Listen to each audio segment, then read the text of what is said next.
On the day the system blessed humanity, everyone's mana doubled. Everyone except me. Mine squared. Now, you might think that's worse. Double sounds bigger than squared, right? Wrong. Dead wrong. See, when the gods announced the great mana blessing, the entire kingdom celebrated. Every mage, every knight, every awakened individual would have their mana pools doubled overnight. A mage with 100 mana would wake up with 200. A knight with 50 would rise with 100. Simple multiplication. Fair distribution. Everyone benefits equally. But something went wrong with me. My name is Kale, 19 years old, the shame of the Ashford family. Born with a mana pool so pathetic that my own father pretended I didn't exist. My mana stat? 2. Not 200, not 20. 2. The average newborn has 15. The average adult has somewhere between 80 and 150. Talented mages push past 300. Geniuses touch 500. I had 2. For 19 years, I was trash. Lower than trash. A noble son who couldn't light a candle with magic. My younger brother, born 5 years after me, had already awakened with a mana pool of 212. He was the pride of the family. I was the mistake they wished they could erase. So when the great mana blessing arrived, nobody expected anything from me. Double of 2 is 4. What's the difference between 2 mana and 4 mana? Nothing. Still trash. Still useless. Still the embarrassment of the Ashford name. That's what everyone thought. That's what I thought. Until the blessing hit me. It was midnight. The sky cracked open with golden light. Divine energy poured down across the entire continent. Millions of people felt their mana pools surge. And in my tiny room in the servants' quarters, yes, my father had moved me to the servants' quarters 3 years ago, I felt something different. Not a doubling. A squaring. My mana didn't multiply by 2. It multiplied by itself. 2 times 2 equals 4. That's what the system should have shown. But when I opened my status window the next morning, my hands trembled. Mana 4. Okay, 4, expected. But there was a new line underneath. A line I'd never seen before. A line that made no sense. System notice. Blessing anomaly detected. Your mana growth has been flagged as exponential. Current growth formula, mana squared per blessing cycle. Next blessing cycle, 24 hours. Projected mana after next cycle, 16. I stared at those words. Blessing cycle, every 24 hours? My mana would square again tomorrow? 4 squared is 16. 16 squared is 256. 256 squared is 65,536. And that squared? Over 4 billion. I sat on my bed in the servants' quarters, doing math in my head, my heart pounding so hard I thought it would burst. Everyone else got doubled once. I would square every single day. Within a week, my mana would exceed every living being on the continent. Within 2 weeks, I would surpass the ancient dragons. Within a month, I didn't know a number that big. A laugh escaped my throat, quiet at first, then louder, then manic. 19 years of humiliation. 19 years of being spat on, mocked, discarded, and now 1 plus 1 didn't equal 2. It equaled infinity. I didn't tell anyone. Why would I? 19 years had taught me one thing. In this family, information was ammunition. The moment my father learned I had something valuable, he'd find a way to take it. So I kept my mouth shut. The morning after the blessing, the entire Ashford estate was buzzing with excitement. Servants ran between buildings, carrying messages. Knights gathered in the training grounds, testing their new strength. Mages floated objects they couldn't lift yesterday.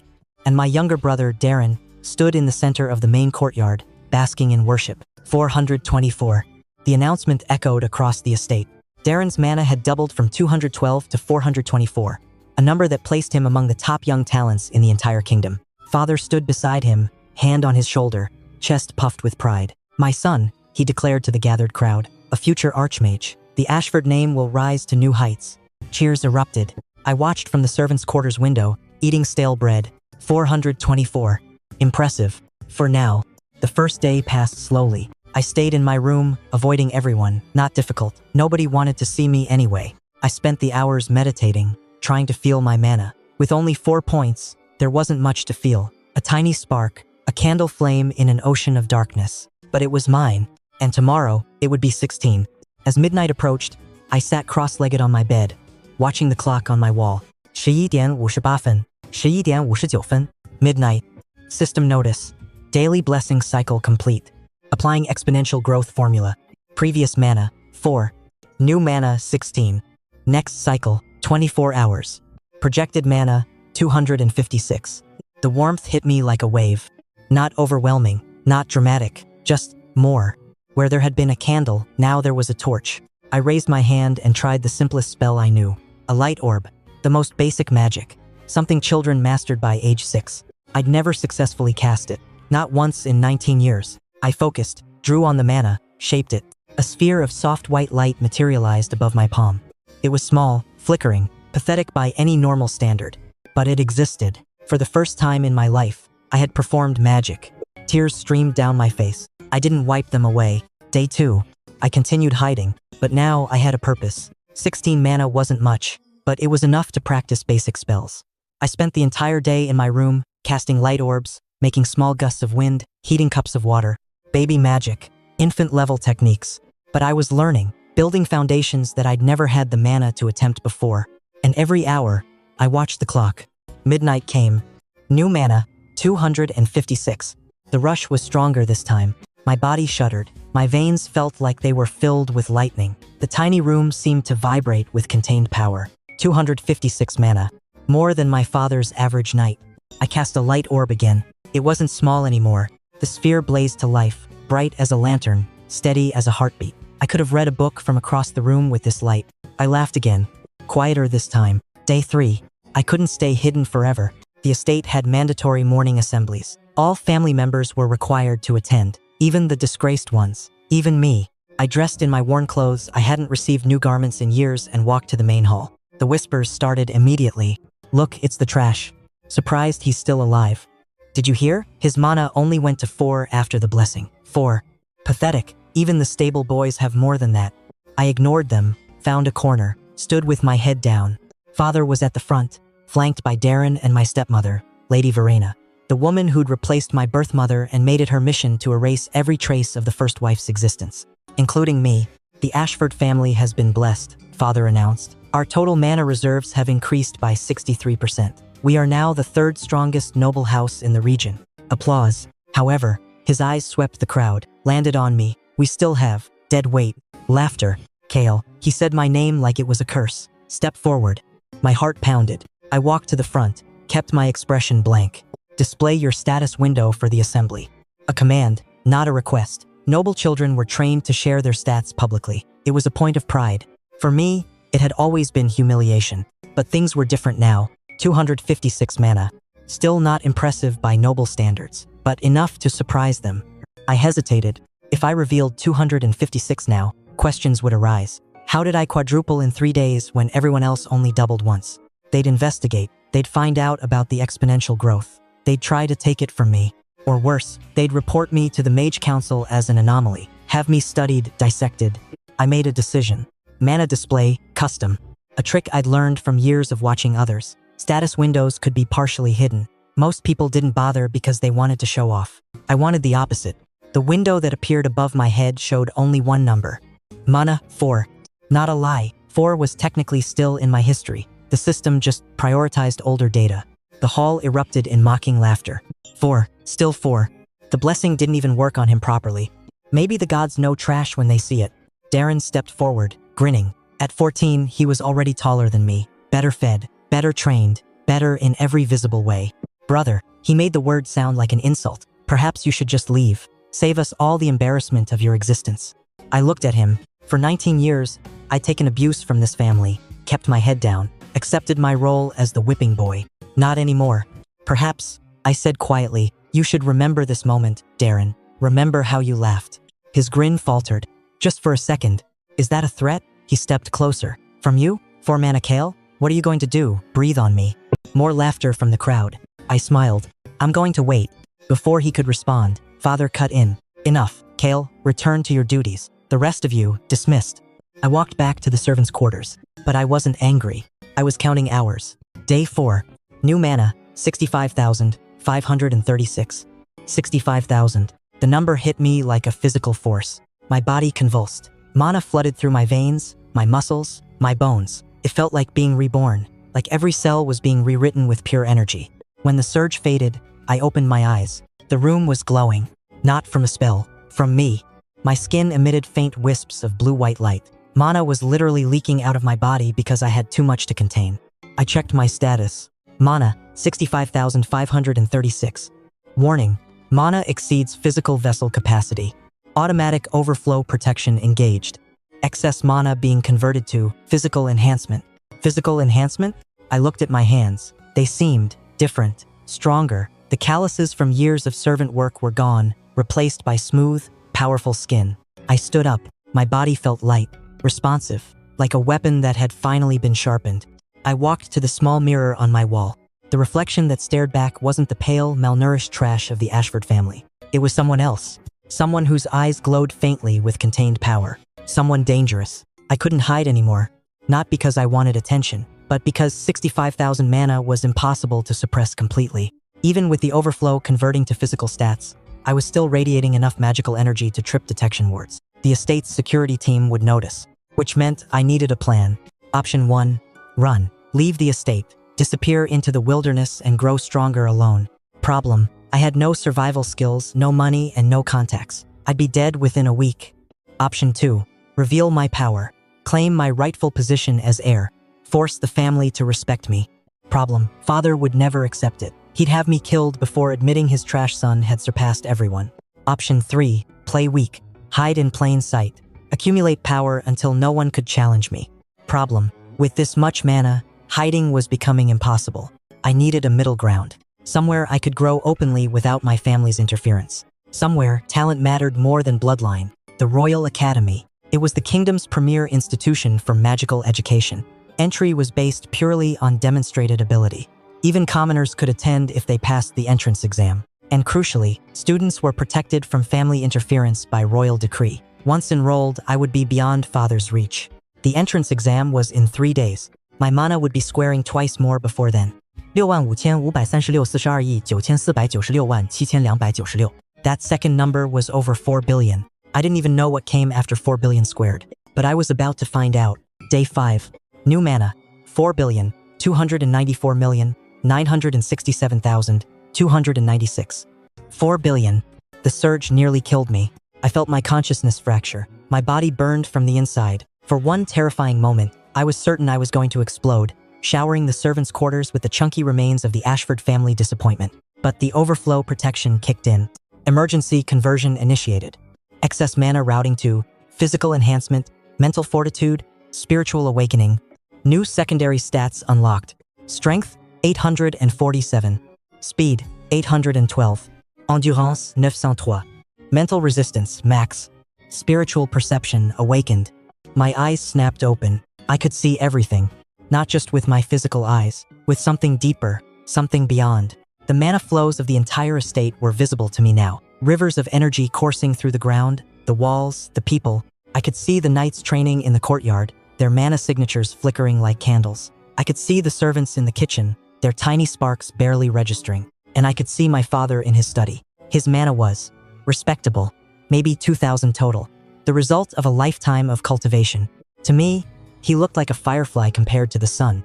I looked at my hands again. They didn't glow anymore. The overflow had stabilized, but I could feel the power coiled inside me, waiting, patient, unimaginably vast. 4 billion mana. And tomorrow, it would square again. I needed to leave.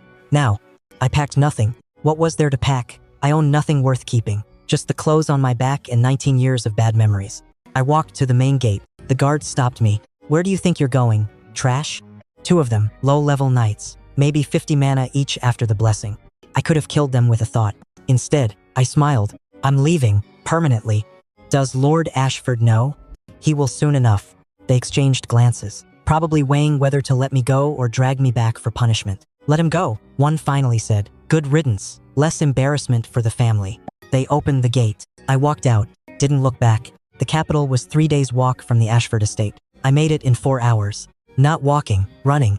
With my enhanced physical stats, I moved faster than horses, faster than messenger birds. The landscape blurred around me as I covered distances that should have been impossible. When I reached the capital gates, I wasn't even breathing hard. The guards barely glanced at me, just another traveler entering the city. They had no idea that the person walking past them had more mana than their entire kingdom combined. I found an inn, paid with a few copper coins I'd stolen from the estate's petty cash. Got a room. And then I waited for midnight. Day 6. New mana, 18 quintillion, 446 quadrillion, 744 trillion, 73 billion, 709,551,616. The number didn't fit on the status window. It had to scroll. 18 quintillion. I didn't even know what a quintillion was until that moment. The The surge was different this time. Not painful, not overwhelming, just infinite. I felt like I could reach out and touch the stars. Like the boundaries of my body were suggestions rather than limits. Like reality itself was waiting for my commands. System notice. Mana exceeds measurable parameters. Mana display switching to infinity. Congratulations, you have achieved mana singularity. All magical abilities unlocked. All magical restrictions removed. Warning, please use responsibly.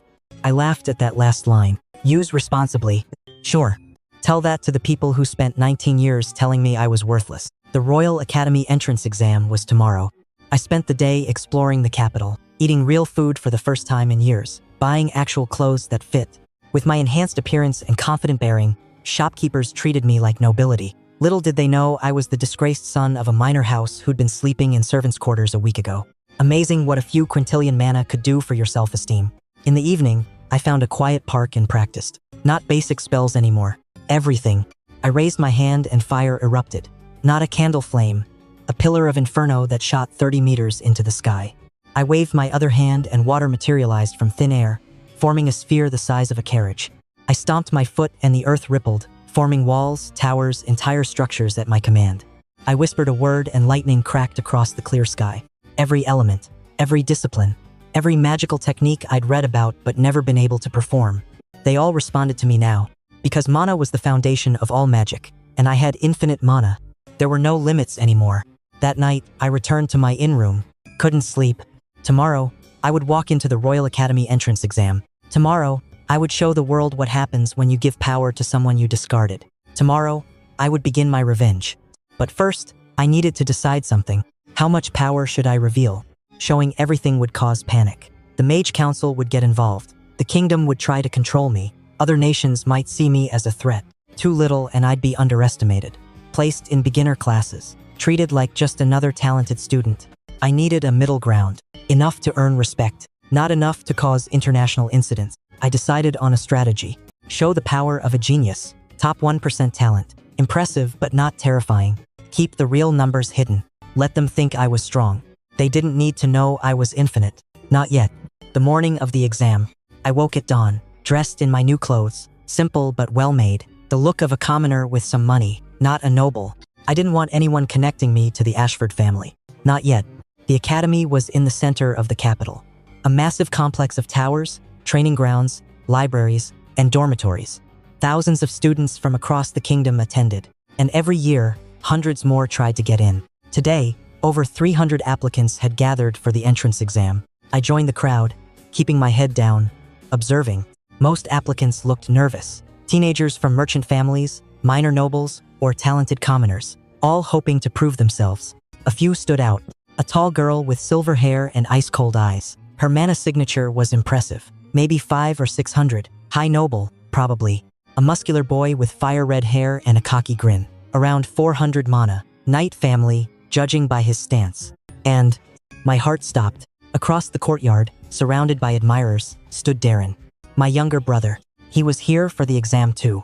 Of course he was. With 424 mana after the blessing, he was considered a prodigy. The Ashford family would have pulled strings to get him into the academy. He hadn't noticed me yet. Good.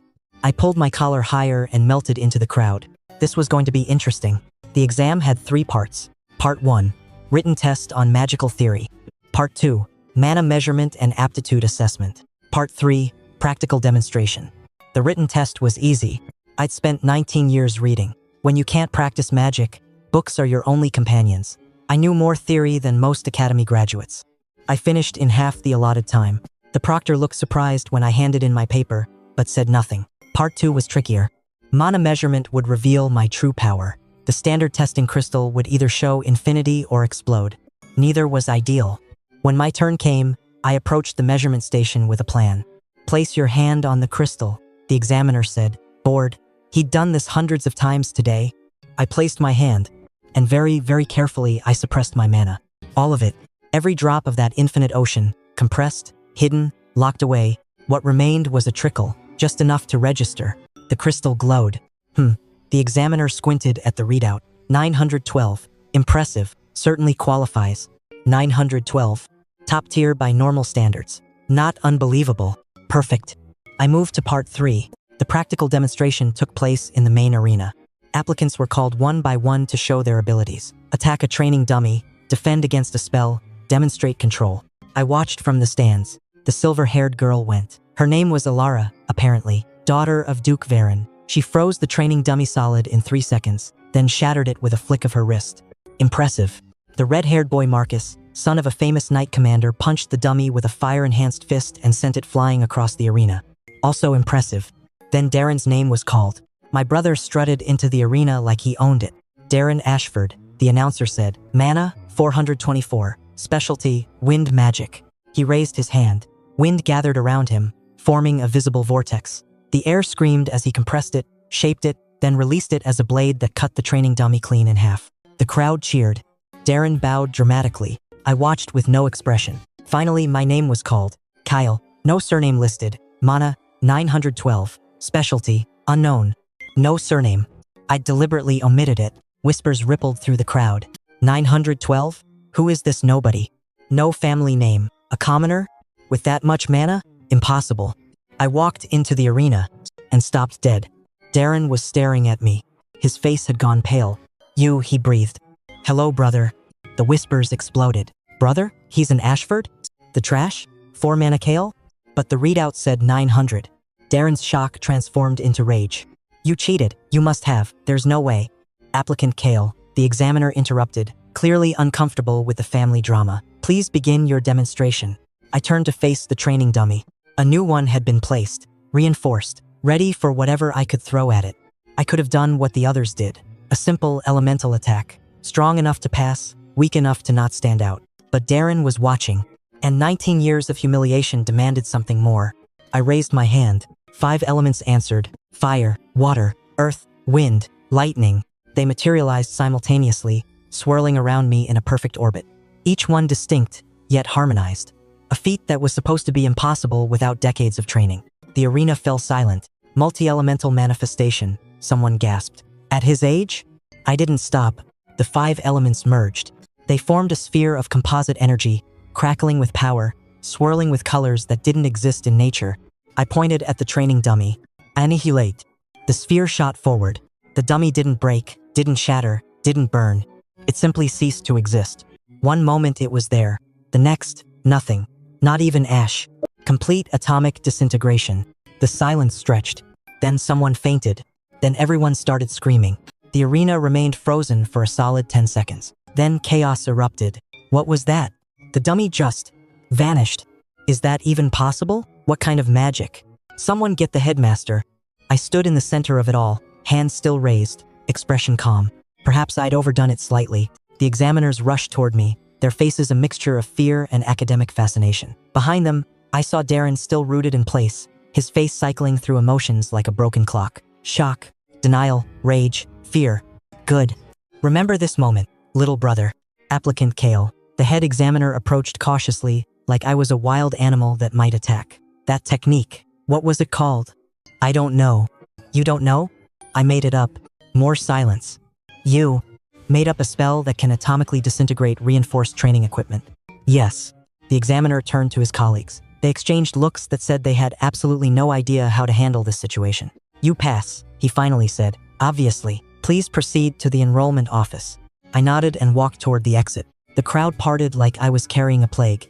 The enrollment office was a small building near the main administration tower. Inside, a bored-looking clerk sat behind a desk piled with paperwork. Name? She asked without looking up. Kale. Full name? Just Kale. She finally looked at me. Her eyes widened slightly. You're the one from the arena. The atomization spell. Word traveled fast. I'm the one from the arena. She cleared her throat and pulled out a fresh enrollment form. Right, well, let's get you registered. Age? 19. Previous magical education? Self-taught. Her pen stopped. Self-taught? With abilities like that? Books are excellent teachers. She stared at me for a long moment, then continued writing. Class assignment will be determined by the academic committee. Given your unique circumstances, you'll likely receive special placement. I'd prefer regular classes. Excuse me?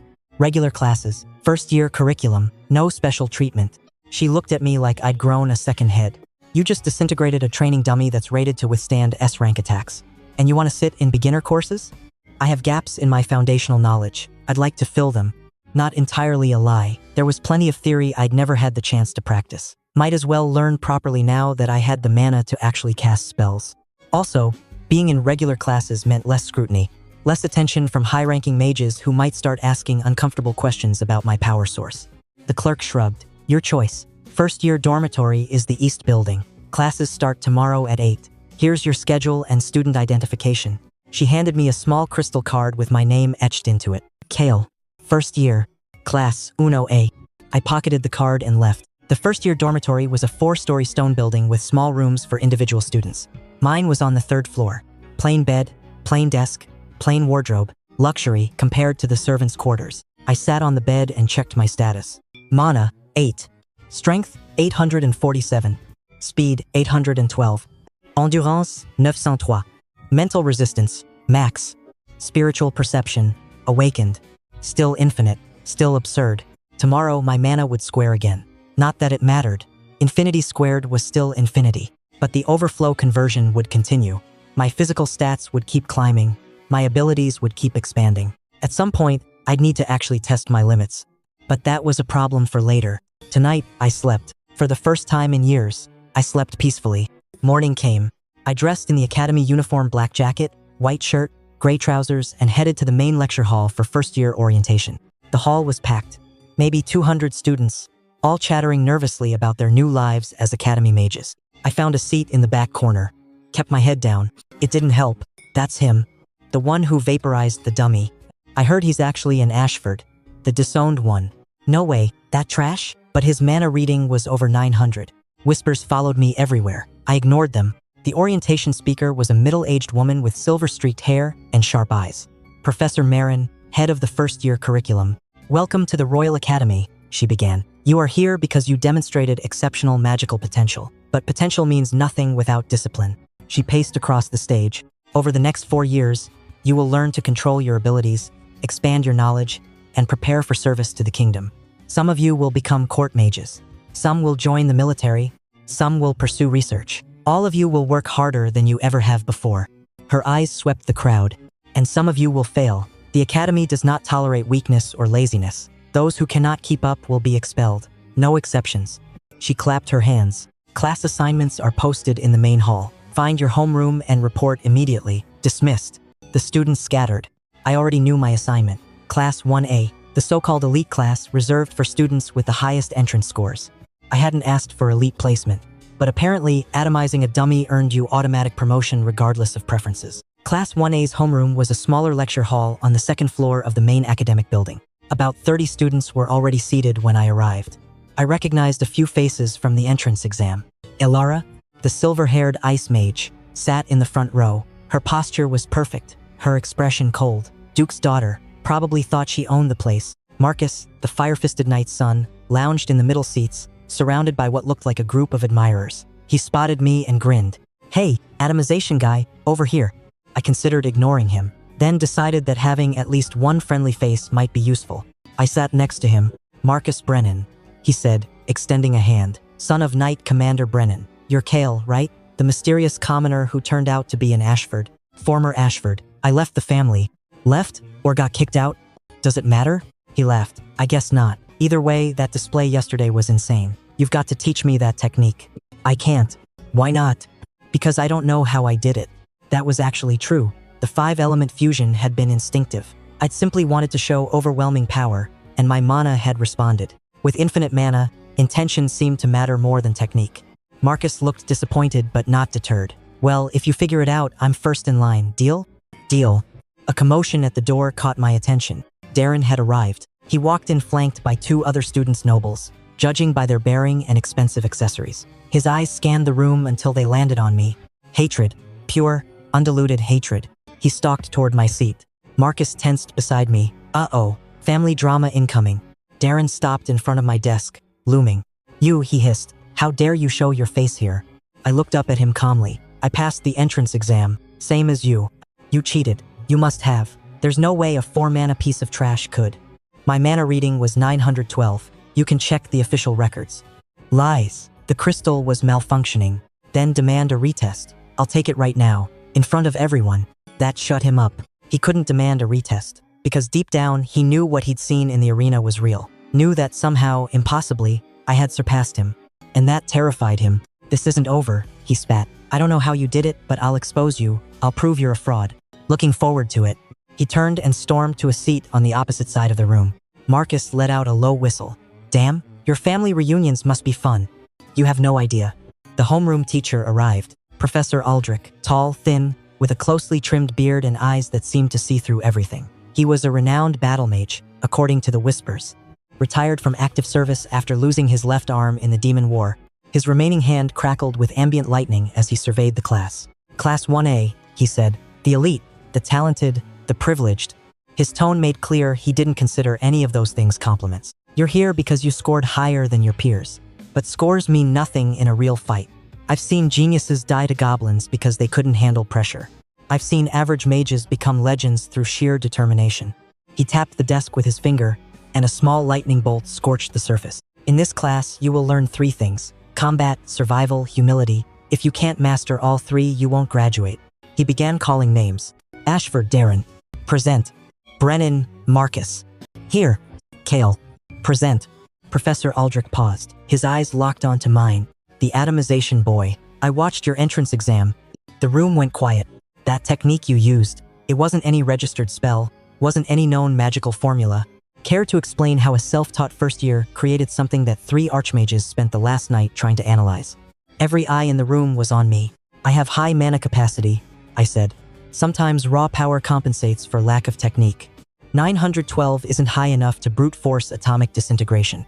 Damn, he was sharp. Perhaps the measurement crystal was conservative.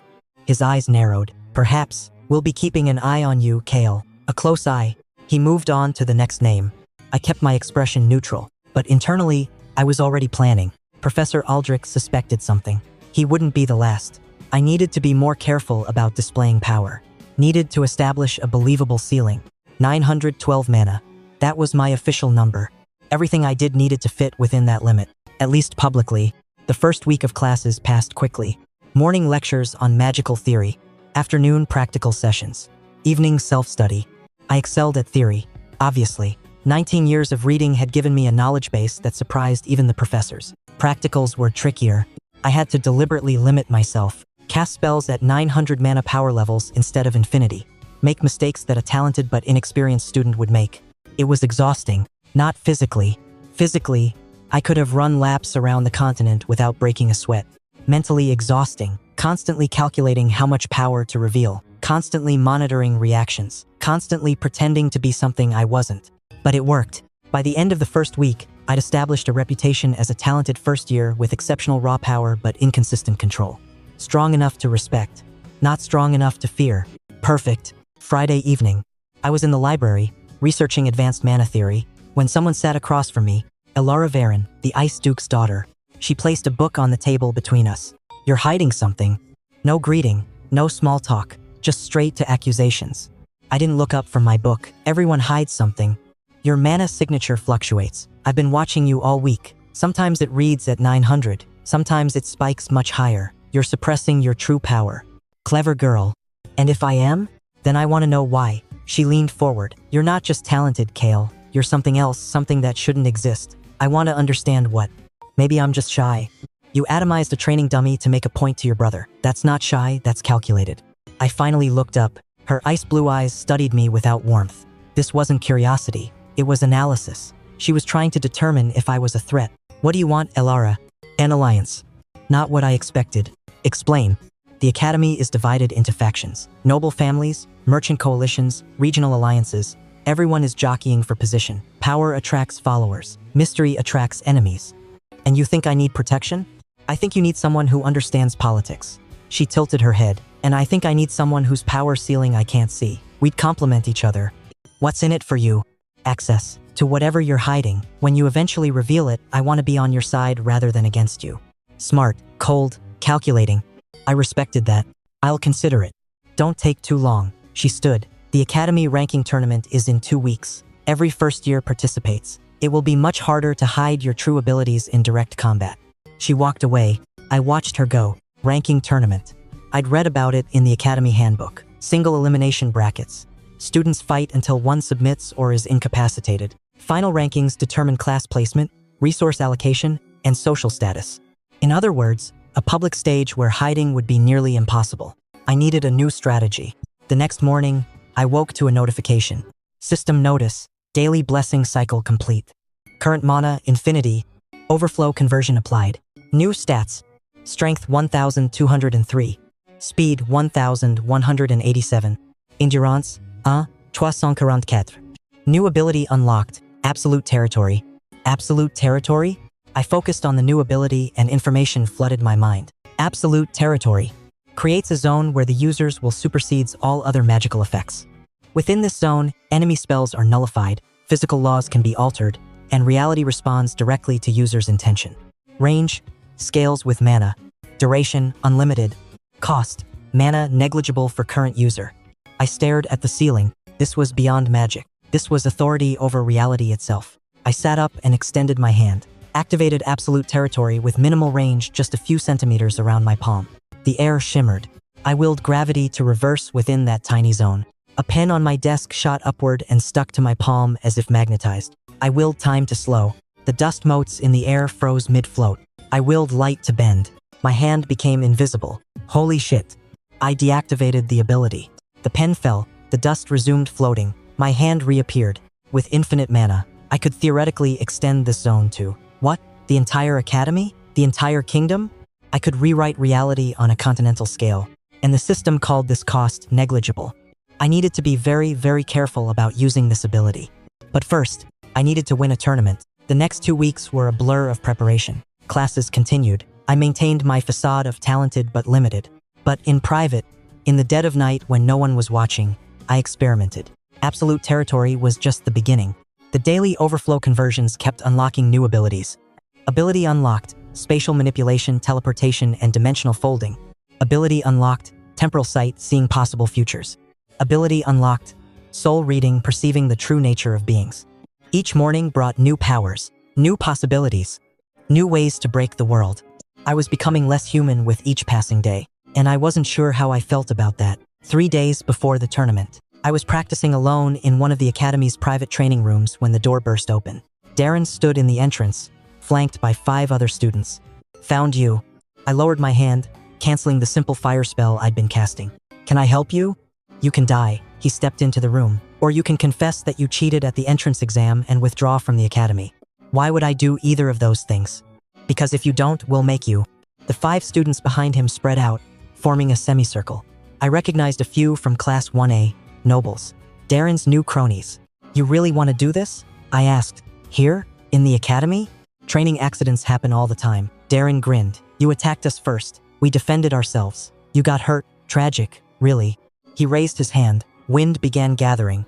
The others prepared their own spells. Fire, earth, lightning, water, ice. 6 against 1. In the enclosed training room, with no witnesses. They thought they had me cornered. I almost felt bad for them. Almost. Last chance, I said. Walk away. Forget this happened. I won't retaliate. Darren laughed. You won't retaliate? You won't have the chance. He thrust his hand forward. The wind blade shot toward me. I didn't move. Didn't need to. I activated absolute territory. The wind blade hit the zone's edge and stopped. Just stopped. Frozen in midair, 1 inch from my face. Darren's laughter died. What? My turn. I willed the wind blade to reverse. It shot back toward Darren at triple speed. He barely dodged, the blade carving a gash across his cheek. Blood sprayed. Attack! He screamed. 5 spells launched simultaneously. Fire, earth, lightning, water, ice. All of them stopped at the boundary of my territory.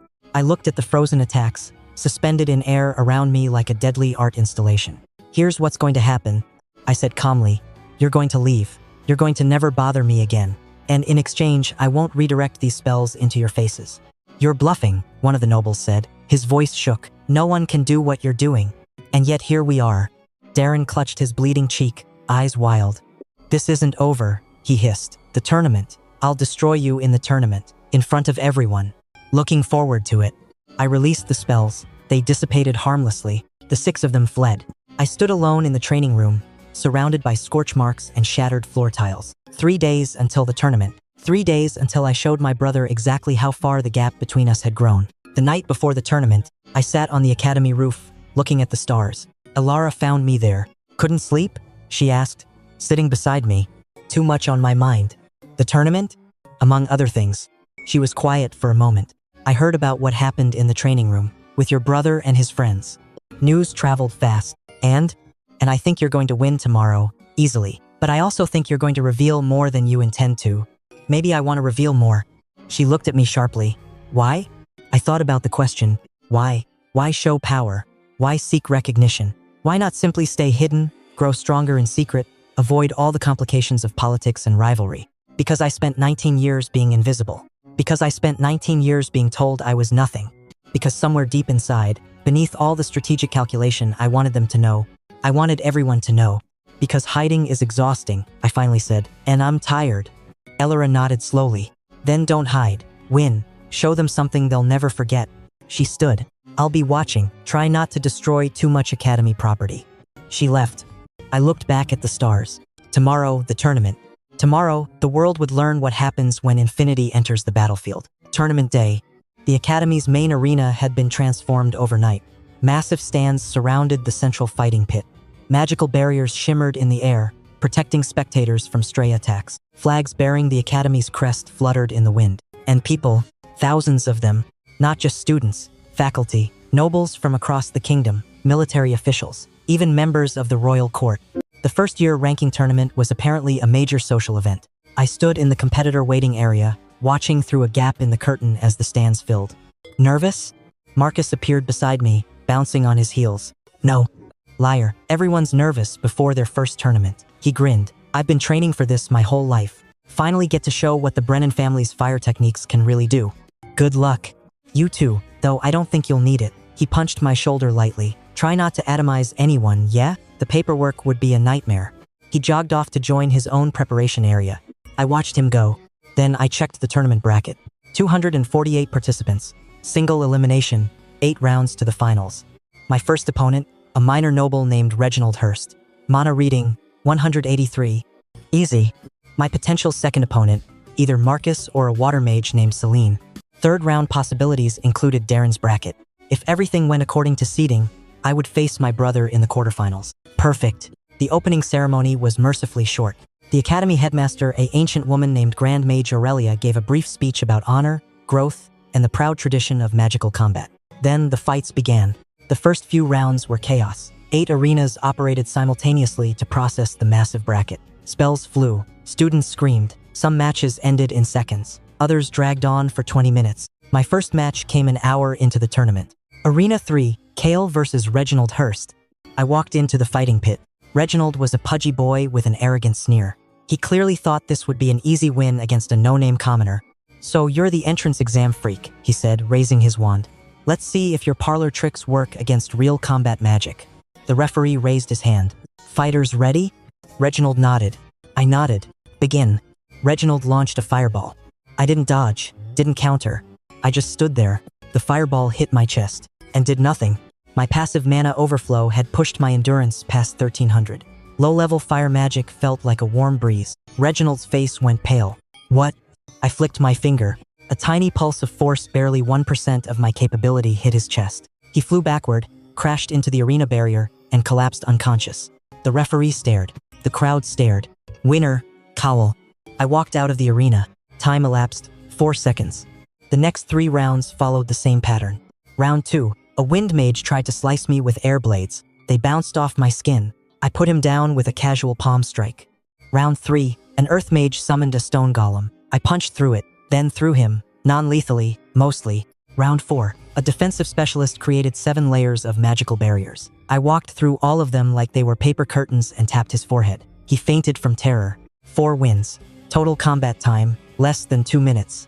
The whispers were no longer whispers. He's not even casting spells. His physical abilities shouldn't be possible for a mage. What is he? I ignored them all, because the quarterfinals were about to begin, and across the arena, Darren was waiting. Quarterfinal match 3, Kale versus Darren Ashford. The announcement echoed through the arena. The crowd went silent. Everyone knew the story by now. The trash son, the prodigy brother, the family drama that had spilled into public view. I stepped into the central arena, the main stage, where the final rounds were held. Darren was already there. His face was a mask of cold fury. The cut on his cheek from our training room encounter had healed, but the humiliation clearly hadn't. "No hiding this time," he said quietly. "No tricks. No running away. Just you and me, brother." "I never ran away, Darren. I walked. There's a difference." His eye twitched. The referee stepped between us. "This is a quarterfinal match. Standard rules apply. Fight ends when one combatant surrenders, is incapacitated, or the referee calls the match. Lethal force is prohibited, but accidents happen. Understood?" We both nodded. "Fighters ready?" Darren raised his hands. Wind gathered around him, far more intense than during the entrance exam. He'd been training hard. I stood with my arms at my sides. "Begin." Darren didn't hesitate. Storm King's wrath.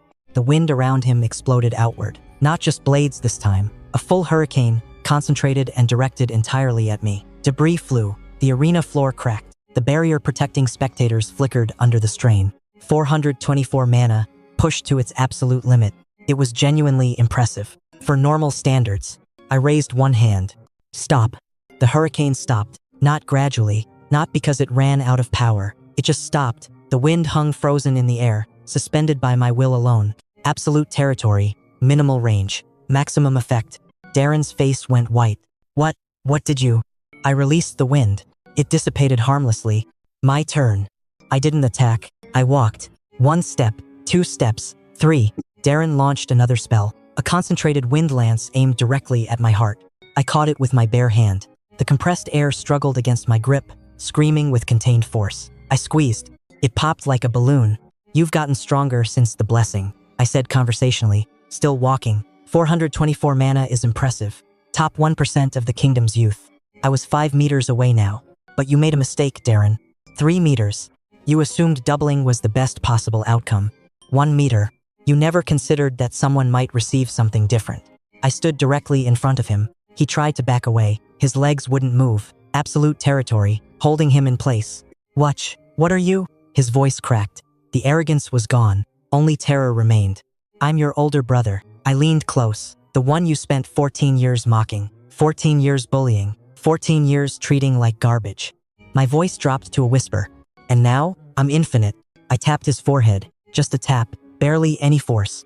But I channeled a sliver of my mana into the contact. Just enough to overwhelm his system. Darren's eyes rolled back. He collapsed like a puppet with cut strings.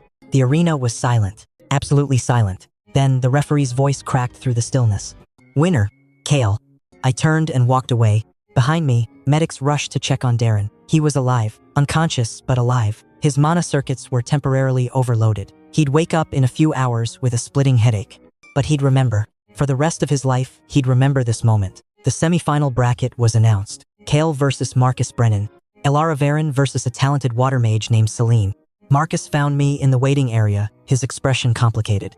"So, we're fighting." "Looks like it.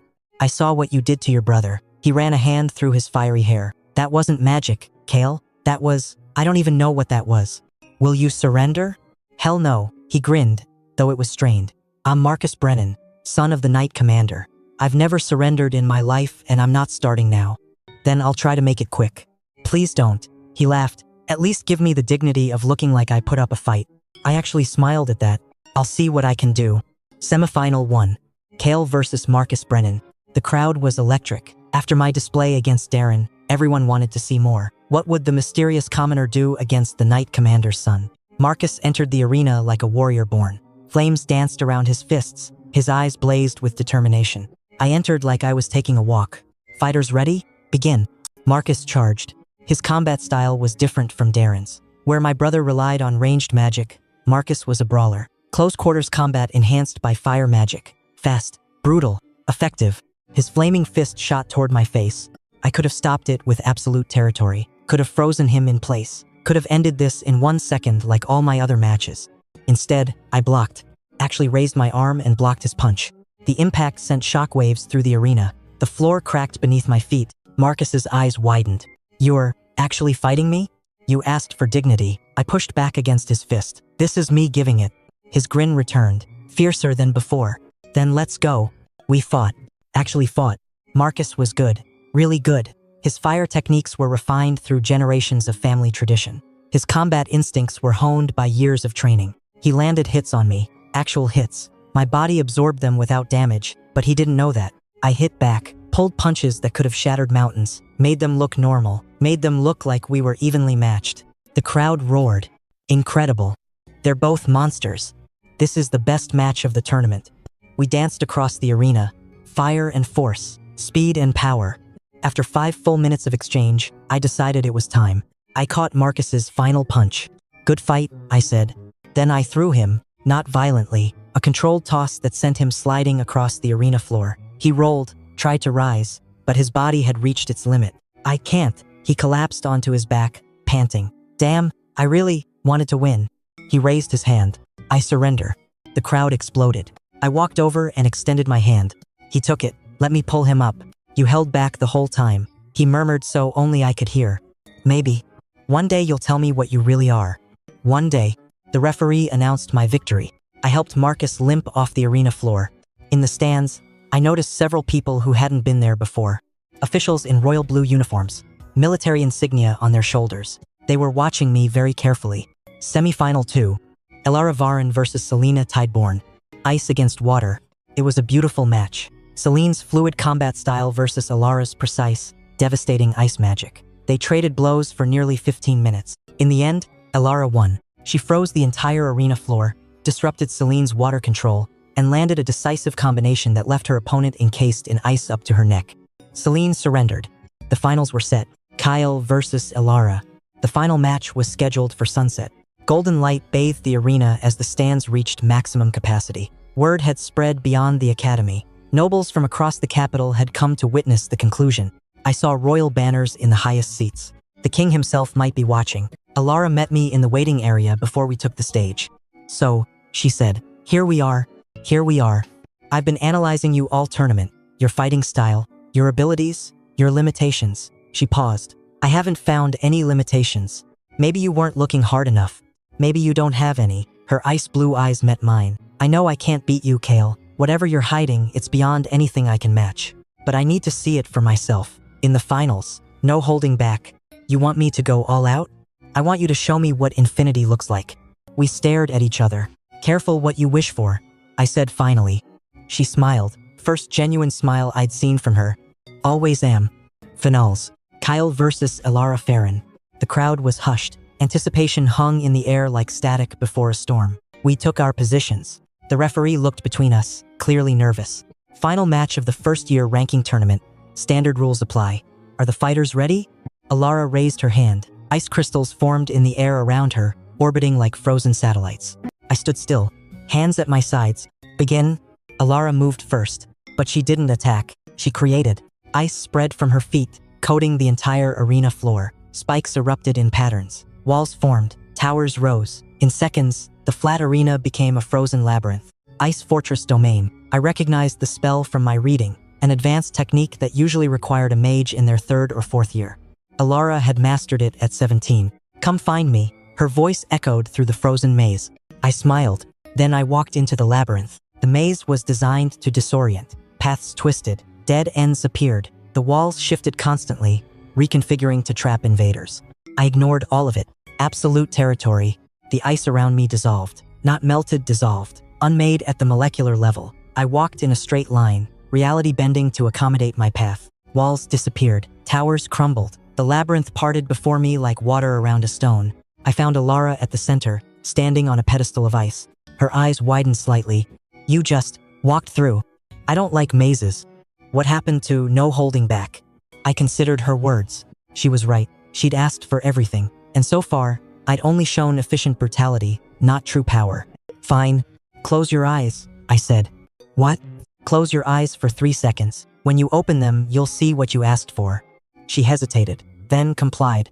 I reached deep inside myself, past the suppression, past the limitations I'd imposed, past the careful calculations of what was safe to show. I touched infinity, and I let it out. Elara opened her eyes, and she fell to her knees. Not from force, not from attack, from awe. The arena was gone. The academy was gone. We stood in space. Stars wheeled around us. Galaxies spiraled in the distance. Nebulae painted the void with impossible colors. And beneath us, visible in its entirety, was the world. The entire planet, continents, oceans, clouds, all of it. This is what you wanted to see, I said. My voice echoed across the cosmos. This is what infinity looks like. Elora couldn't speak, could barely breathe. Tears streamed down her face. We're not really in space, I continued. This is a constructed reality. Absolute territory expanded to its fullest extent, overlaying my perception onto yours. But what you're seeing is accurate. The world from above. The scale of existence. I gestured. The view zoomed in. The kingdom became visible. Then the capital. Then the academy. Then the arena, where thousands of spectators sat frozen in time, unaware that two fighters had briefly stepped outside of normal reality. You're not just strong, Elara whispered. You're infinite, I confirmed. The word isn't a metaphor. I released the effect. Reality snapped back. We stood in the arena, surrounded by Elara's crumbling ice labyrinth. The crowd gasped as the frozen structures collapsed simultaneously. Elara was still on her knees. The referee looked between us uncertainly. Do you surrender? I asked gently. She looked up at me. Her ice blue eyes held something I'd never seen before. Worship. I surrender. The aftermath was chaos. Winner and first-year champion Kale. The announcement triggered a wave of noise. Cheering, shouting, screaming. But not everyone was celebrating. I saw the royal observers speaking urgently into communication crystals. I saw Professor Aldrich pushing through the crowd toward me. I saw my father when had he arrived, staring at me with an expression I'd never seen on his face before. Fear. I stepped off the arena floor. Marcus was the first to reach me, slapping my back despite his own injuries. You absolute madman, what did you do at the end there? Elara looked like she'd seen God. Something like that. Professor Aldrich arrived next. His remaining hand gripped my shoulder. My office, now. Not a request. I followed him. The professor's office was cluttered with books, artifacts, and old campaign maps. He closed the door and activated a privacy ward. What are you? No preamble. No politeness. A student, I said. Don't play games with me, boy. Lightning crackled around his remaining hand. I've been a battle mage for 40 years. I've seen archmages at the peak of their power. I've witnessed divine interventions. What you did in that arena wasn't magic. It was something else entirely. It was magic. The girl was catatonic for 15 seconds. When she recovered, she surrendered immediately and hasn't stopped crying since. What did you show her? The truth. Which is, I considered lying, considered deflecting. But I was tired of hiding. My mana is infinite, I said, not figuratively. Literally. The system blessing glitched for me. Everyone else's mana doubled. Mine squared and kept squaring. Every day. Aldrich's face went pale. That's impossible. And yet, I let a fraction of my suppression slip. The room flooded with power. Not aggressive, just present. A vast ocean of mana, contained within human form. Aldrich staggered back. His lightning flickered and died, overwhelmed. Gods preserve us, he whispered. I pulled my power back in. I'm not your enemy, Professor. I'm just a student who wants to learn. The glitch gave me power, but not knowledge, not experience. I need this academy. He stared at me for a long moment. Then he laughed. It was a broken, disbelieving laugh. A student, you're a walking apocalypse and you want to attend classes. Yes. Do you have any idea what will happen when word of this spreads? The kingdom will try to control you. Other nations will try to acquire you. The church will call you a demon. The Mage Council will demand your dissection. Then don't let word spread. How? You just demonstrated godlike power in front of thousands of witnesses. Elara won't talk. She's too smart to reveal something she can't control. The crowd saw her surrender after a few seconds of staring into space. Strange, but not inexplicable. And the only person who knows the truth. I looked at him. Is you? Aldrich met my gaze. The old battle mage. The veteran of impossible wars. The man who'd lost an arm fighting demons. Slowly, he nodded.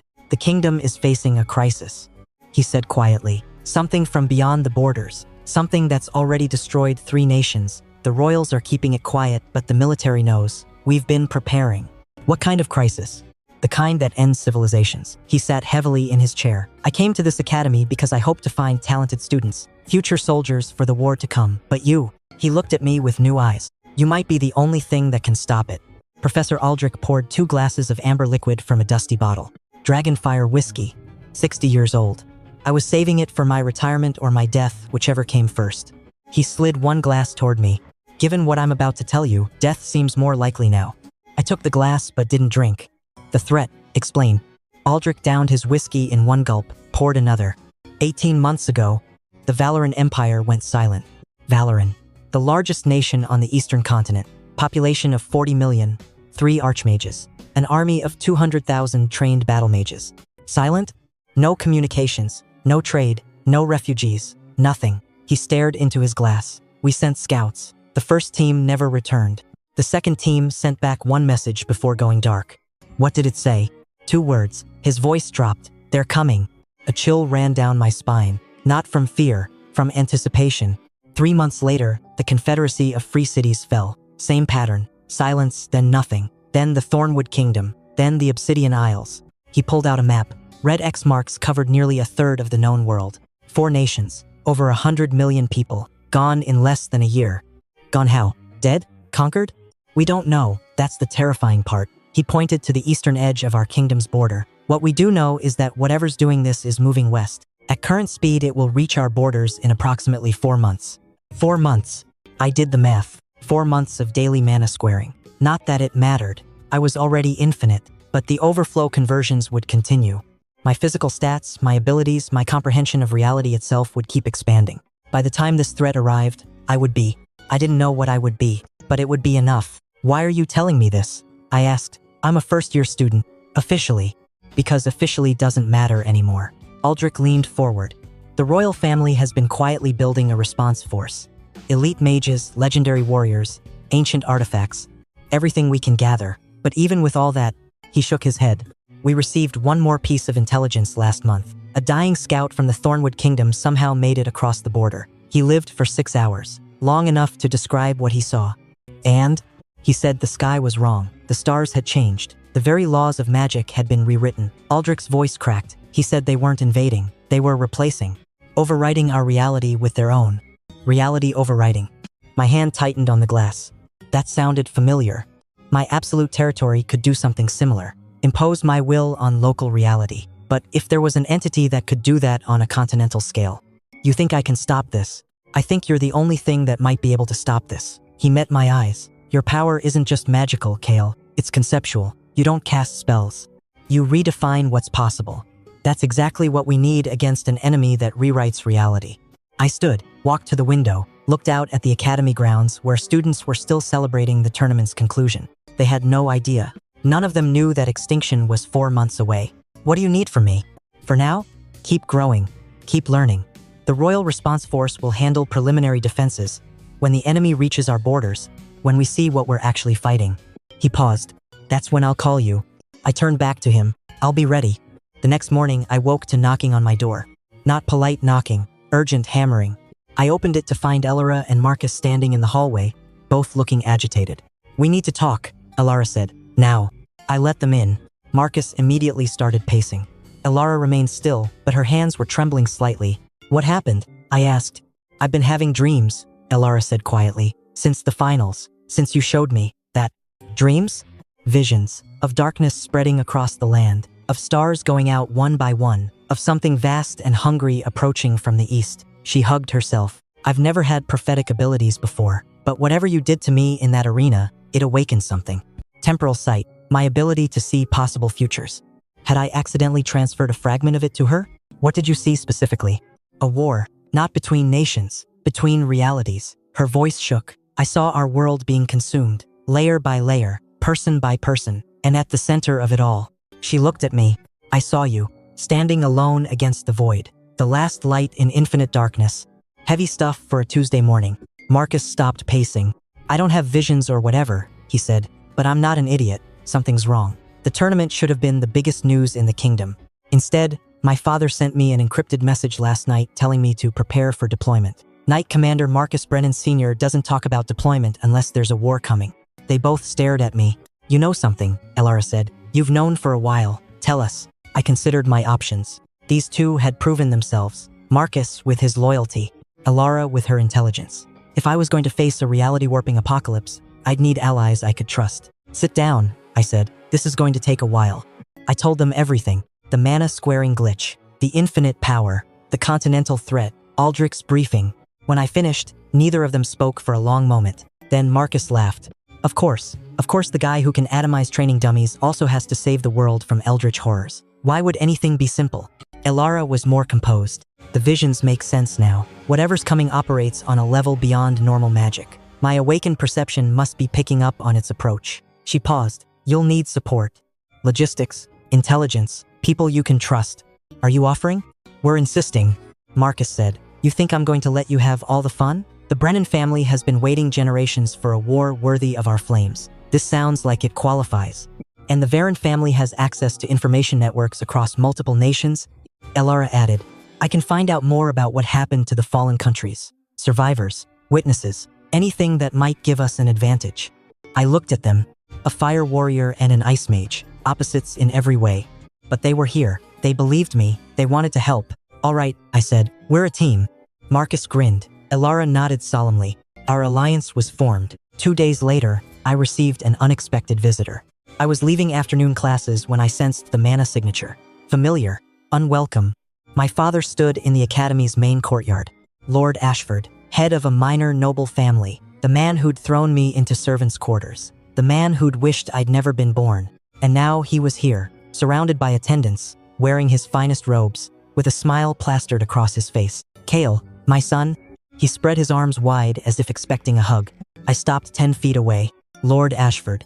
Please, call me father. We're family, after all. His smile didn't waver, but I could see the strain behind it. I came as soon as I heard about your performance in the tournament. Champion, first in your year. I always knew you had potential. The lie was so blatant I almost laughed. You knew I had potential, I repeated flatly. Is that why you moved me to servants' quarters? Why you denied me education, training, proper food? Why you let Darren and his mother treat me like garbage for 14 years? Lord Ashford's smile flickered. There were circumstances, political pressures. Your stepmother insisted. My stepmother insisted, and you agreed because I was an embarrassment. A 4-mana stain on the Ashford name. That's not. And now that I'm valuable, now that I'm powerful, you want to reconcile. I stepped closer. Let me guess. You want me to come home, take my rightful place as heir, bring glory to the family. His silence confirmed it. How much glory were you hoping for? A court position for yourself? Trade advantages? Maybe a marriage alliance with a higher-ranking house using me as the bargaining chip? You're being unreasonable. I'm being accurate. I let a sliver of my power leak out. Just a sliver. The air around us grew heavy. The attendants stumbled backward. Lord Ashford's face went pale as he felt the pressure. Here's what's going to happen, I said softly. You're going to leave. You're going to return to the Ashford estate, and you're going to forget you ever had a firstborn son. You can't. I can do anything I want. I leaned close. I could unmake your entire estate with a thought. I could erase the Ashford name from history. I could make it so you never existed and no one would ever remember you. His eyes widened with terror. But I won't, because despite everything, I don't actually care about you. Not anymore. You're not worth the effort of revenge. I released the pressure. Go home, Lord Ashford. Tell everyone the truth. Tell them Kale Ashford is dead. There's only Kale now, nothing more. He fled, practically ran to his carriage, attendants scrambling after him. I watched him go, felt nothing. 19 years of pain, and at the end of it, I felt nothing. Maybe that was the worst part. That night, I received another visitor. This one I didn't sense coming. I was meditating in my room when the shadows in the corner began to move. They coalesced, thickened, formed a humanoid shape. A woman emerged from the darkness. Tall, elegant, deathly pale skin and eyes like pools of ink. She wore robes that seemed woven from midnight itself. Level? Status unreadable. Warning, entity origin unknown. Exercise extreme caution. The system couldn't read her. That had never happened before. Kale. Her voice was silk and shadows. We finally meet. I was on my feet instantly, power flooding my body. Who are you? A friend or an enemy? The choice is yours. She smiled, revealing teeth slightly too sharp. My name is Nixara. I represent interested parties. What parties? Those who watch the great game from beyond the veil. Those who have been observing your unprecedented development with great interest. She circled me slowly, like a predator examining prey. Infinite mana, reality manipulation, the power of a god compressed into mortal flesh. You are an anomaly, Kale, a glitch in the system of existence itself. You're from the east, I realized, from whatever's destroying those nations. Not from, but aware of. She stopped circling. What's coming cannot be stopped by conventional means. Your kingdom's preparations are meaningless. Their archmages are children playing with matches. When the convergence arrives, everything you know will be rewritten. The convergence? The merging of realities. The overwriting of this dimension with another. Her ink-black eyes gleamed. It's happened countless times across countless worlds. Civilizations fall. Reality reforms. The survivors adapt. And you're here to offer me a chance to adapt? I'm here to offer you a choice. She raised a pale hand. Join the convergence willingly. Embrace the change. You have the power to survive the transition, even thrive in it. You could become a lord of the new reality, a god among the reborn. And if I refuse? Then you fight, and probably die. She shrugged elegantly. The convergence has consumed entities far older and more powerful than you. Your infinite mana is impressive by this world's standards. By the standards of what's coming, you're a candle flame facing a supernova. I processed her words. You're scared of me. She blinked. Excuse me? If I were truly insignificant, you wouldn't be here. You wouldn't bother making offers. You just let the convergence consume me with everything else. I stepped toward her. But you're not sure I'll lose. You're not sure what I might become if I keep growing. So you're here to neutralize me before I become a real threat. Her smile faded. Clever boy. Tell your masters something. I let my power flare. Full strength. No suppression. The room blazed with light that had no source. Nixara stumbled back, her shadow form flickering. Tell them I don't adapt. I don't submit. I don't join. My voice echoed with harmonics that shook reality itself. I fight. And whatever they're sending, whatever cosmic horror they think can overwhelm me, I let the light intensify until she was barely visible. I'll be waiting. Nixara screamed.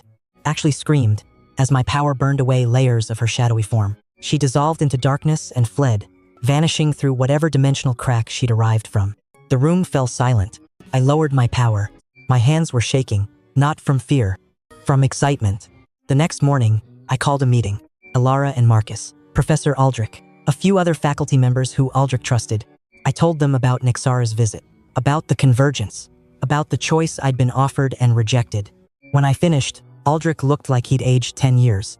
They made contact, direct contact. He ran his hands through his gray hair. We suspected there was an intelligence behind the expansion, but confirmation.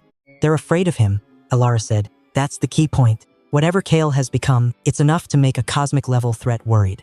Being worried and being defeatable are different things, Marcus countered. They called him a candle against a supernova.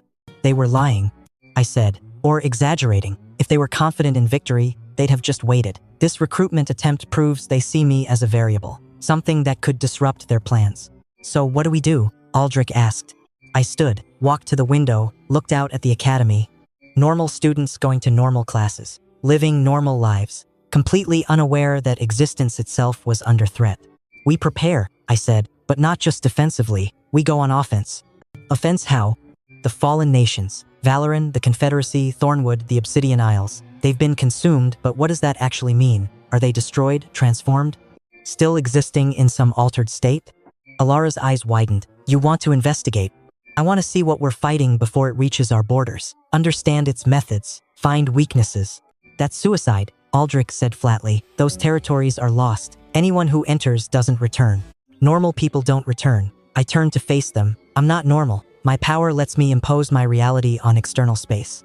If they can overwrite existence, maybe I can overwrite it back. You'd go alone? I'd go fast. Scout mission. Observe, learn, return. If it's too dangerous, I pull out immediately.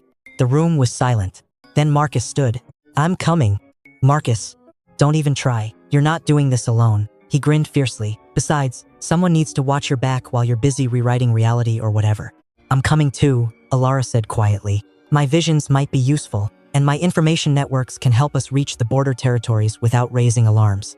I looked at them, my friends, my allies, willing to walk into a reality-warping apocalypse zone beside me. This isn't like the tournament. We might actually die. We might actually die in 4 months anyway when the convergence arrives, Marcus said. At least this way we go out fighting. I couldn't argue with that logic. Professor, I said, can you cover for us? Make sure our absence isn't noticed? Aldrich sighed. You're asking me to let 3 students walk into certain death. I'm asking you to let 3 people who might be able to save the world do what needs to be done. He stared at me for a long moment. You have 2 weeks, he finally said. After that, I'm sending the military after you, assuming there's anything left to send. 2 weeks is plenty. I turned to Alara and Marcus. Pack light. We leave at midnight. Midnight. The 3 of us stood at the academy's eastern gate. Beyond lay the main road. Beyond that, the kingdom's border. Beyond that, territories consumed by the convergence. Last chance to back out, I said. Shut up and walk, Marcus replied. Alara just smiled. We walked. Toward the unknown. Toward the enemy. Toward the thing that had consumed over 100 million people and was coming for everyone else. I still didn't know if I could stop it. But I knew one thing for certain. When infinity meets annihilation, something has to give. And I had no intention of being the one who broke. We traveled for 3 days. The kingdom's eastern border was marked by the Ironspine Mountains, a natural barrier that had protected our nation for centuries. Ancient fortresses dotted the peaks, manned by soldiers who had no idea what they were guarding against. Beyond the mountains lay the Thornwood Kingdom, or what remained of it. The last communication from Thornwood was 6 months ago, Alara said as we climbed the final pass. A border town called Millhaven, population 8,000. They reported strange lights in the sky, then nothing. Strange lights how? Marcus asked. Wrong colors. Colors that shouldn't exist. The messenger said looking at them made his thoughts feel slippery. We reached the summit at dawn and stopped. Below us, the Thornwood Kingdom stretched toward the horizon. Except it wasn't the Thornwood Kingdom anymore. Gods preserve us, Marcus whispered. The landscape was wrong. Not destroyed, not burned, just wrong. The forest still stood, but the trees were twisted at impossible angles. Rivers flowed uphill. Mountains floated in the air, inverted, their peaks pointing toward the ground. The sky itself was fractured, showing different times of day in different patches. Dawn here, midnight there, a sunset bleeding into a thunderstorm bleeding into a starless void.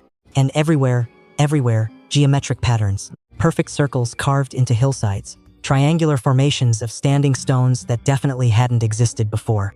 Spirals etched across fields like crop circles designed by mad mathematicians.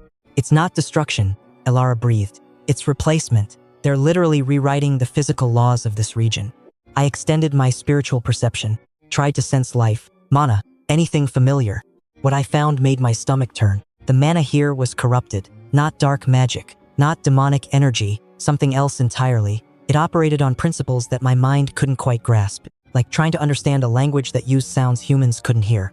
8,000 people lived in Millhaven, I said quietly. I can sense fragments, echoes. They're not dead.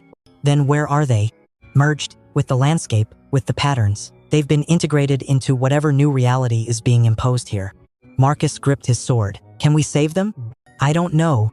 Honest answer. Only answer I had. Let's keep moving. Stay close. If you feel anything strange, anything at all, tell me immediately. We descended into the convergence zone. Walking through converted territory was like walking through a fever dream. Gravity shifted randomly. Sometimes we walked normally. Sometimes we had to climb along what should have been flat ground because down had decided to become sideways. Time stuttered. We'd take a step and suddenly an hour had passed. Or we'd walk for what felt like days and find only minutes had elapsed. The worst part was the whispers. Not audible whispers. Mental ones. Thoughts that weren't ours. Pressing against our minds. Offering to explain. Offering to help us understand. Offering to make the confusion stop if we just open up and let the convergence in. I kept absolute territory active at maximum range, creating a bubble of stable reality around us. It helped. Mostly. Alara had gone pale. Her prophetic visions were apparently in overdrive, showing her countless possible futures all at once. She walked with her eyes half closed, murmuring fragments of what she saw. The spiral consumes. The light divides. He stands at the center of all things. Marcus kept his hand on his sword, flames flickering around his fingers. Ready to fight, desperate to fight, anything to feel useful against an enemy that couldn't be punched. We found Millhaven by midday, or what was left of it. The town still existed, buildings stood, streets remained, but everything was covered in those geometric patterns. Lines of light that pulsed with alien energy, tracing routes that seemed to follow some incomprehensible logic. And the people, they were still there, frozen in place, mid-action, a woman reaching for a door handle, a child playing with a ball, an old man feeding birds. But they weren't people anymore. Their bodies had been converted, flesh replaced with something crystalline, translucent. I could see light flowing through them like blood through veins. They're still alive, Elora said, her voice hollow. I can see their consciousness, trapped, aware, unable to move or speak or die. Can we free them? She shook her head. They're load-bearing now, part of the pattern. If we removed them, the local reality would collapse entirely. 8,000 people, turned into living batteries for an alien reality engine. I felt something I hadn't felt in weeks. Rage. Pure, burning rage. Spread out, I ordered. Look for anything that might tell us how this works. Any central control point, any weakness. We searched the frozen town. Marcus found records in what had been the town hall. Journals from the final days, describing the arrival of angels who promised transcendence. Alara found a temple where the geometric patterns were densest. The priests had willingly undergone conversion, believing they were ascending to a higher plane. and I found the hub. At the center of town, where the market square had been, stood a structure that hadn't existed before. A spire of pure crystal, rising 50 meters into the fractured sky.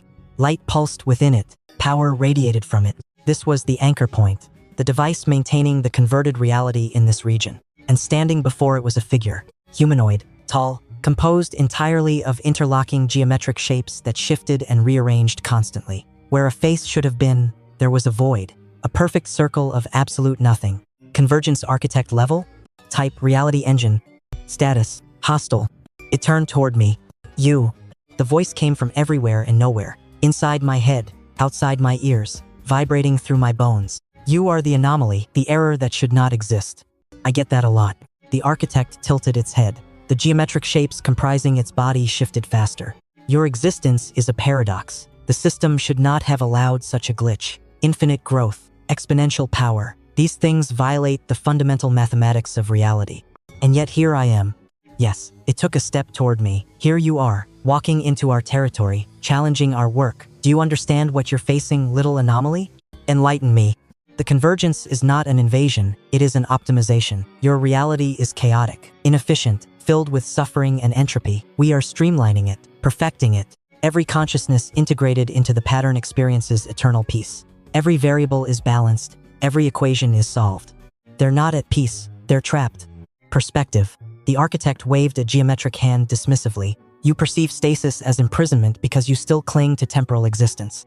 Once you join the pattern, you'll understand. There is no time, no change, no loss, only perfect, crystalline eternity. Hard pass. You don't have a choice. It attacked. I'd faced powerful enemies before. Darren with his pathetic wind magic. The training dummies at the academy. Even Nixara with her shadow manipulation. This was different. The architect didn't cast spells. It altered reality itself. The ground beneath me inverted, becoming sky. I fell upward, then sideways, then in directions that shouldn't exist. Gravity became a weapon, a maze, a torture device. I activated absolute territory at full power. My bubble of stable reality collided with its field of conversion. The impact shattered windows for miles. We pushed against each other. My will versus its mathematics. My infinity versus its optimization. Impressive. The architect's voice carried a note of surprise. You can maintain your own reality field. That explains how you survived this long. I can do a lot more than maintain. I pushed harder. My territory expanded, inch by inch, foot by foot. The converted reality retreated before me like shadows before light. The architect shrieked. Not pain, indignation. This is not possible. You are a single entity. We are the culmination of 1,000 realities. 1,000 optimizations. You cannot. I can. I pushed with everything I had. The crystal spire cracked. The geometric patterns on the ground began to flicker. And then, the architect revealed its true form. It shed the humanoid shape like a snake shedding skin. What emerged was vast, a tangle of impossible geometry that extended into dimensions I couldn't perceive. Eyes that weren't eyes opened across its surface. Mouths that weren't mouths spoke words in languages that predated existence. True form revealed. Convergence Architect Apex Entity. Level 8. Warning. Threat level equivalent to user.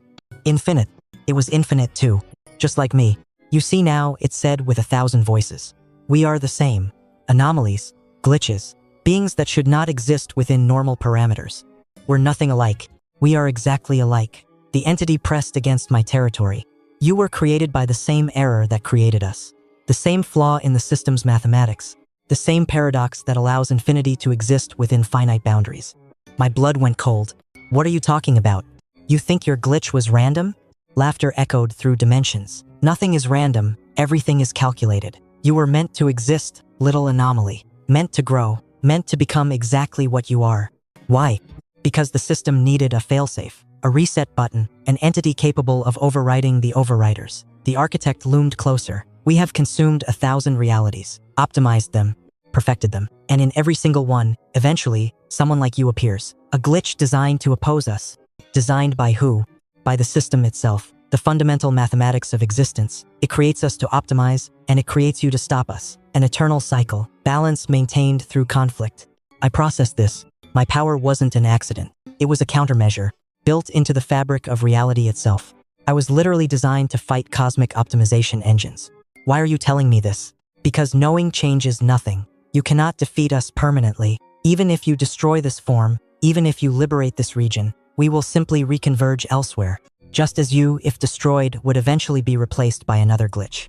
Then why fight at all? Because it's what we do. The architect's voice held something like resignation. You fight to preserve chaotic reality. We fight to optimize it. Neither of us can truly win. But we must fight anyway. It is our purpose. It attacked again. This time with everything. The battle lasted hours.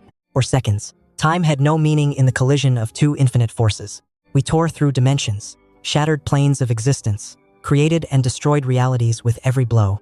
I used abilities I hadn't known I possessed. Temporal manipulation. Dimensional severing.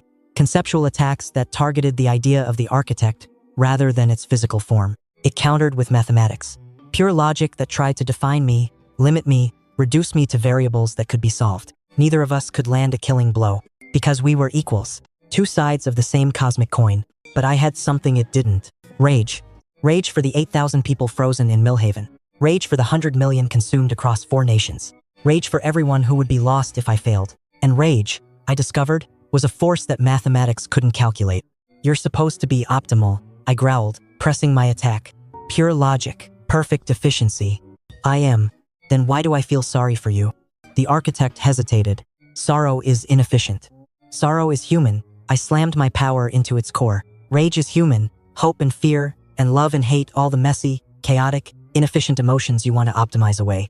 That's what makes us worth saving. The architect screamed. I found its weakness. Not a physical flaw. Not a logical error. A conceptual gap. It couldn't understand emotion. Couldn't model irrationality. Couldn't predict actions driven by feelings rather than calculations. And I was nothing but feelings right now. I let the rage consume me. Let it fuel my power. Let it become a weapon that infinity couldn't counter. Judgment. I spoke the word and reality obeyed. Light erupted from my body. Not normal light. Not even magical light. Something deeper. Something that carried the weight of purpose, of meaning, of everything the convergence wanted to eliminate. The architect dissolved. Not destroyed. Dissolved. Broken down into component mathematics and scattered across dimensions. It would reform eventually. Maybe centuries from now. Maybe millennia. But for now, it was gone. The converted reality collapsed.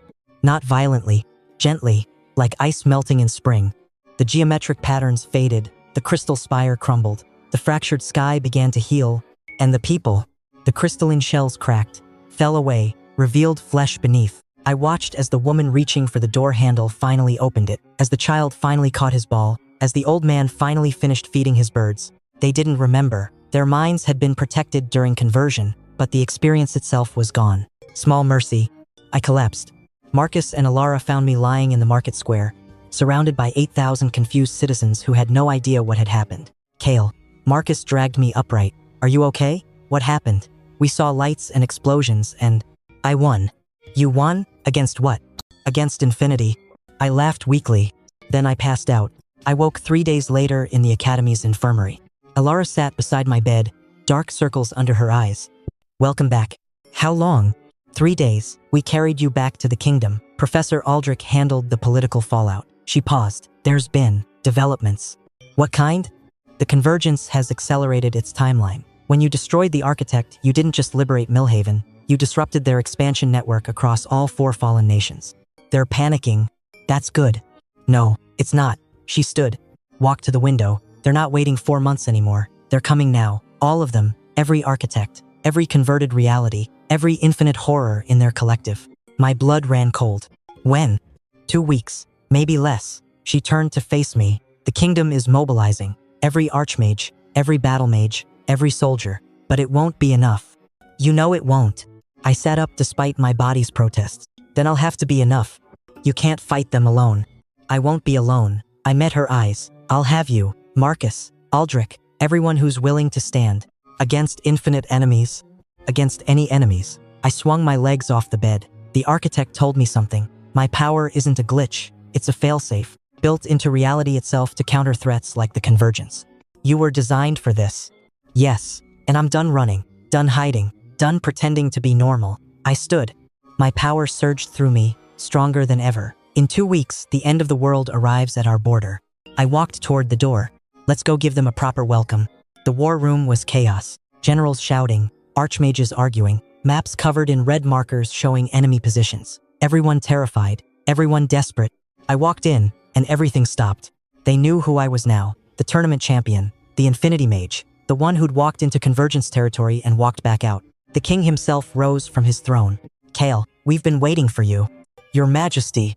They tell me you fought one of those things, that you won. I bought us time, that's all. Can you do it again? Can you save us? The entire room held its breath. I looked at the maps, at the red markers, at the terrified faces of the most powerful people in the kingdom. Then I smiled. I'm not going to save you. Gasps, outrage, fear. I'm going to teach you to save yourselves. I raised my hand. Power flowed out, filled the room, filled everyone in it. The Convergence thinks they're facing one infinite anomaly. They're wrong. They're facing a kingdom, a people, a species that refuses to be optimized away. My power touched each person, awakening something dormant within them. They want to rewrite reality? Fine, we'll write it back. Together. Across the kingdom, in every city, every village, every remote hamlet, people felt it. The spark of potential, the possibility of more. And in 2 weeks, when the Convergence arrived expecting to face one impossible glitch, they would find 1 million of them,